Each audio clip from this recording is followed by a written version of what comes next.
Hope you're doing well. Welcome to episode 17. Let's get started. Our first word is annotation, which is a noun that is defined as a note or comment added to a text or document, often for the purpose of providing explanations or context. It is also defined as the act of adding such notes or comments to a text or document. For example, the author's annotations in the margins of the book provided valuable insights into her thought process and research methods while writing the novel. Our second word is announce, which is a verb that is defined as to make public or official statement about something, often for the purpose of providing information or making an announcement. It is also defined as to declare or proclaim something publicly or officially. For example, the spokesperson for the company held a press conference to announce the launch of its new product line and answer questions from the media. Our third word is announcement, which is a noun that is defined as a public or official statement about something, often for the purpose of providing information or making an announcement. It is also defined as a formal declaration or proclamation of something, often delivered in a public setting. For example, the mayor's announcement of his candidacy for re-election drew a large crowd of supporters and media personnel to the town hall. Our fourth word is announcer, which is a noun that is defined as a person who makes public or official statements, often for the purpose of providing information or making an announcement. It is also defined as a person who introduces or presents something to an audience, such as a radio or TV program. For example, the announcer's clear and authoritative voice provided a sense of gravitas and professionalism to the proceedings, ensuring that everyone paid attention to the important announcements being made. Our fifth word is annoy, which is a verb that is defined as to irritate or bother someone, often repeatedly or persistently.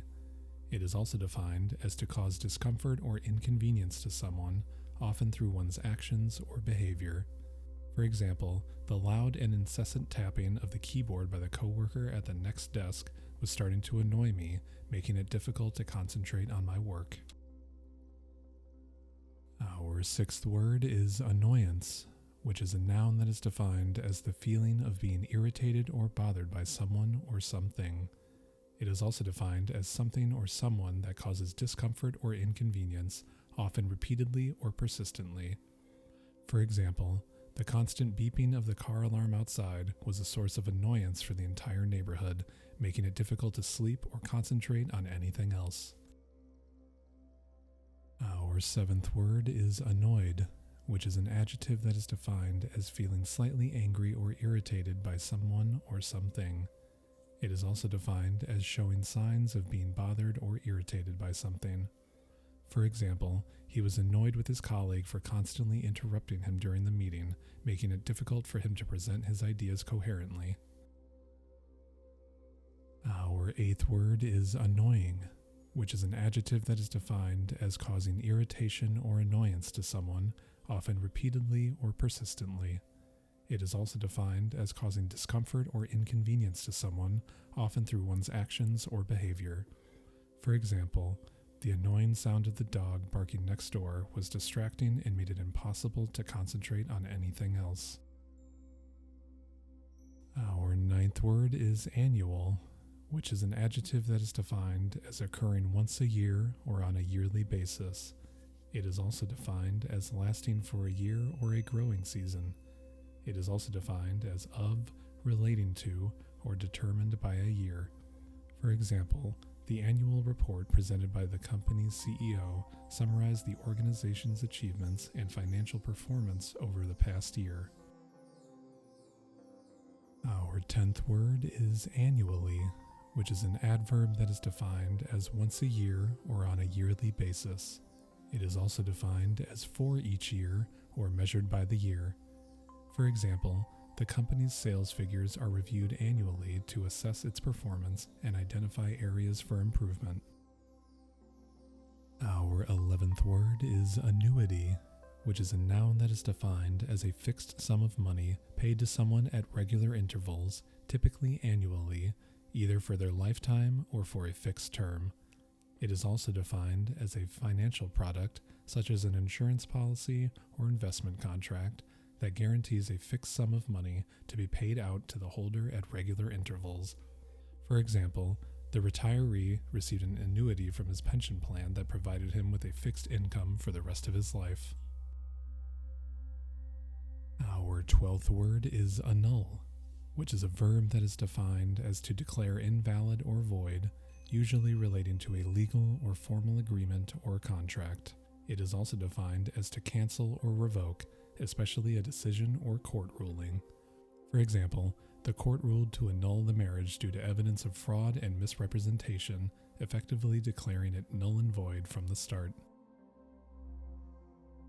Our 13th word is annular, which is an adjective that is defined as shaped like a ring or having circular form with a central opening. It is also defined as of or relating to an annulus, which is a ring-shaped structure or space in the body, such as the space between two vertebrae in the spine. Our 14th word is annulate, which is an adjective that is defined as having rings or bands, either naturally or artificially produced. It is also defined as having a structure or appearance resembling a ring or circular band. For example, the scales of some snakes have an annulate pattern with alternating bands of different colors, giving them a distinctive appearance. Our 15th word is annulment, which is a noun that is defined as the act of annulling or declaring invalid or void, usually relating to a legal or formal agreement or contract. It is also defined as the legal dissolution of a marriage, typically due to fraud, misrepresentation, or other grounds that make the union legally invalid. For example, after discovering evidence of financial impropriety, the company sought an annulment of the contract with its former supplier to nullify the terms of the agreement. Our 16th word is annunciate, which is a verb that is defined as to announce or proclaim something officially or publicly, usually in a clear and distinct voice or manner. It is also defined as to articulate or pronounce words clearly and distinctly. For example, the school principal took to the intercom to enunciate an important announcement about the upcoming student council election. Our 17th word is anodize, which is a verb that is defined as to coat or treat a metal surface with a protective or decorative oxide layer by means of an electrolytic process. It is also defined as to subject a metal to an electrolytic process that forms a layer of oxide on the surface, improving its corrosion resistance or appearance. For example, the aluminum parts of the bicycle were anodized to prevent corrosion and give them a bright metallic finish. Our 18th word is anodyne, which is an adjective that is defined as serving to alleviate pain, discomfort, or distress, typically by means of a mild or soothing effect. It is also defined as not likely to provoke controversy or offense, bland or inoffensive. For example, the anodyne music and soft lighting in the waiting room were intended to create a calming and relaxing atmosphere for patients. Our 19th word is anoint, which is a verb that is defined as to apply oil, ointment, or a similar substance to a person or object as a sign of consecration, blessing, or healing. It is also defined as to choose or appoint someone to a position of authority, often in a solemn or religious ceremony. For example, the priest anointed the sick woman with a holy oil as part of the healing ritual, while the new king was anointed with oil by the bishop in a solemn coronation ceremony. Our 20th word is anointed, which is an adjective that is defined as divinely chosen, appointed, or blessed, often in a religious or ceremonial context. It is also defined as treated or covered with oil, ointment, or a similar substance as a sign of consecration, blessing, or healing. For example, the anointed prophet spoke with authority and wisdom, while the anointed king was revered as God's chosen leader of the people. Our 21st word is anomalous, which is an adjective that is defined as deviating from what is standard, normal, or expected, irregular, or unusual. It is also defined as inconsistent with or contrary to commonly accepted beliefs or established norms. For example, the scientist was puzzled by the anomalous results of the experiment, which didn't fit the expected pattern of behavior for the substance being tested. Our 22nd word is anomaly, which is a noun that is defined as something that deviates from what is standard, normal, or expected, an irregularity or aberration. It is also defined as a phenomenon or occurrence that is difficult to explain or understand with current scientific knowledge or theories. For example, the sudden disappearance of the ship in the Bermuda Triangle was considered an anomaly, as there was no obvious explanation for what had happened. Our 23rd word is anon, which is an adverb that is defined as soon, shortly, or presently. It is also defined as used to express a request for something to be done without delay or hesitation.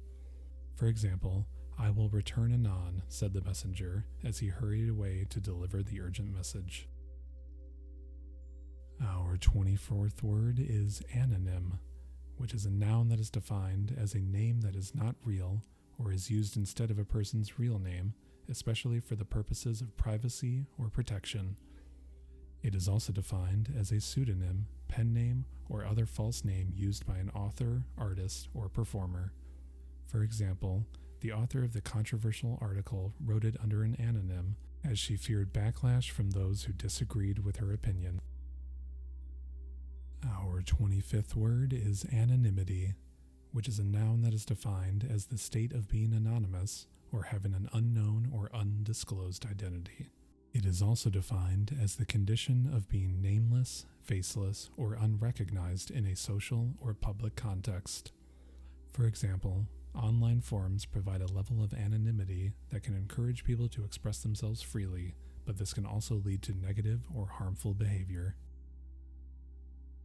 Our 26th word is anonymous, which is an adjective that is defined as having an unknown or undisclosed identity, without a known or specified name. It is also defined as not identified by a name or source, of unknown authorship or origin. Our 27th word is Anorak, which is a noun that is defined as a waterproof jacket, typically with a hood that is often lined with fur or faux fur. It is also defined as a person who is overly enthusiastic or obsessive about a particular topic or interest, often to the point of being socially awkward. For example, despite the heat, the tourist insisted on wearing his anorak during the entire hike through the rainforest. Our 28th word is anorectic, which is an adjective that is defined as relating to or causing a loss of appetite. For example, the patient's anorectic symptoms were a concern to the doctor, who recommended a consultation with a nutritionist. Our 29th word is another, which is an adjective and a pronoun that is defined as used to refer to an additional person or thing of the same type as one already mentioned or known. It is also defined as used to emphasize a different or distinct person or thing. For example, after finishing one project, the team quickly moved on to another task on their to-do list. Our 30th word is answer, which is a noun or a verb. The noun is defined as a reply to a question or a request for information. The verb is defined as to reply to a question, request, or invitation, typically in a formal or official capacity. For example, she hesitated for a moment before answering the interviewer's question about her previous work experience. Our 31st word is answerable, which is an adjective that is defined as responsible or accountable for something. It is also defined as capable of being answered, explained, or solved. For example, as the team leader, he was answerable for any mistakes made by his team during the project. Our 32nd word is ant, which is a noun that is defined as a small six-legged insect, often found in colonies or nests, known for its hardworking and highly organized nature. It is also defined as a derogatory term for a person who is servile, subordinate, or unthinking. For example, the ants were busy carrying food back to their colony, while the lazy boy watched from a distance, thinking that they were insignificant creatures. Our 33rd word is ante, which is a noun or a verb. The noun is defined as a stake or bet made in a game of poker or other gambling games before the cards are dealt. The verb is defined as to put forward or offer as proposition, a condition, or a price.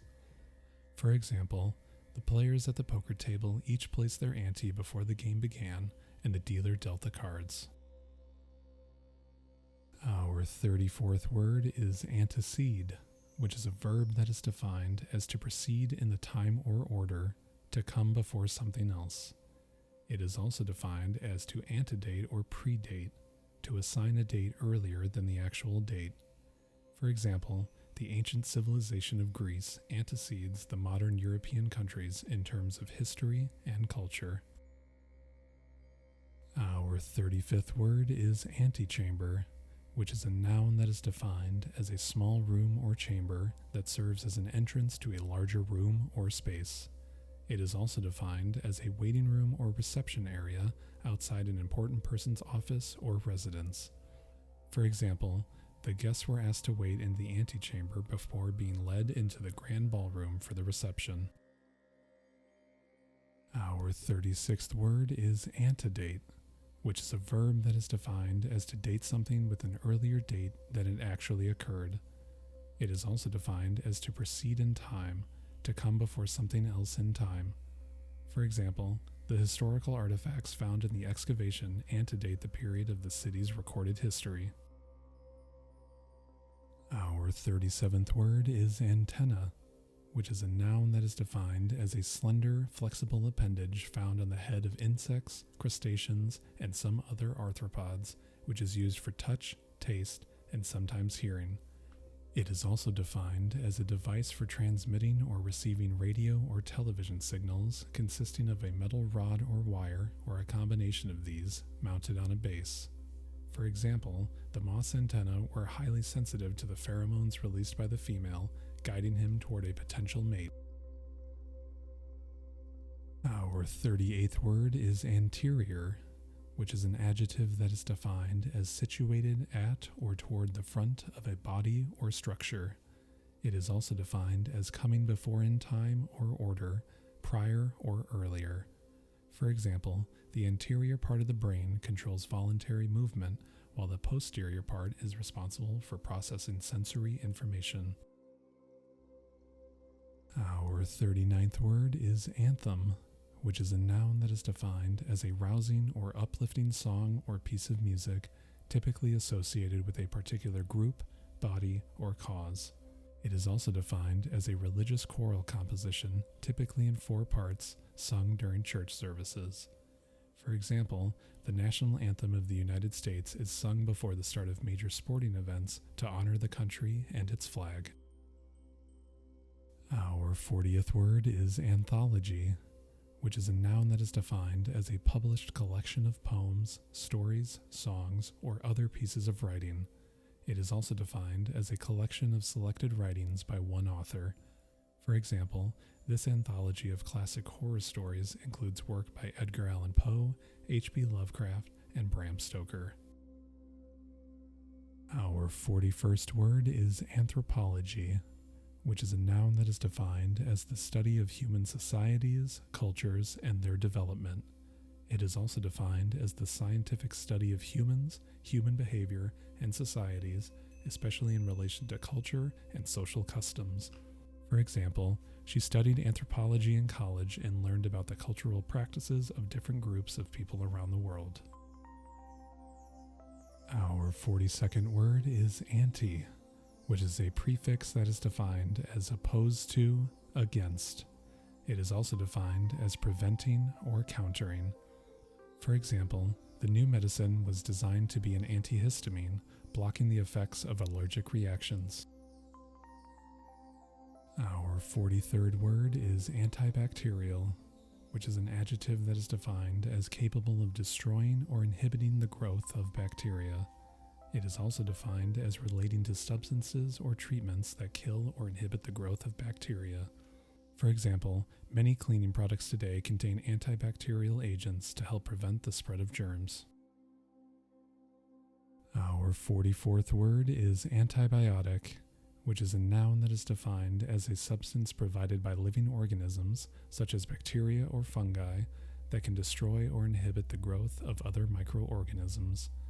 It is also defined as a medicine that can kill or inhibit the growth of harmful bacteria in the body. For example, the doctor prescribed an antibiotic to treat the patient's bacterial infection. Our 45th word is antibody, which is a noun that is defined as a protein produced by the immune system that is capable of recognizing and binding to specific molecules, such as bacteria or viruses, to neutralize them. It is also defined as a substance produced by the body in response to the presence of a foreign substance, such as a virus or bacteria. For example, vaccines work by stimulating the body's production of antibodies against a particular pathogen. Our 46th word is anticipant, which is an adjective that is defined as having a feeling of excitement or expectation about something that is going to happen. It is also defined as pertaining to anticipation or the act of anticipating. For example, the crowd was anticipant as they awaited the start of the concert, eagerly anticipating the performance of their favorite band. Our 47th word is anticipate, which is a verb that is defined as to expect or foresee something happening and take action in preparation for it. It is also defined as to look forward or to be excited about something that is going to happen in the future. For example, she anticipated a busy day at work, so she woke up early to get a head start on her tasks.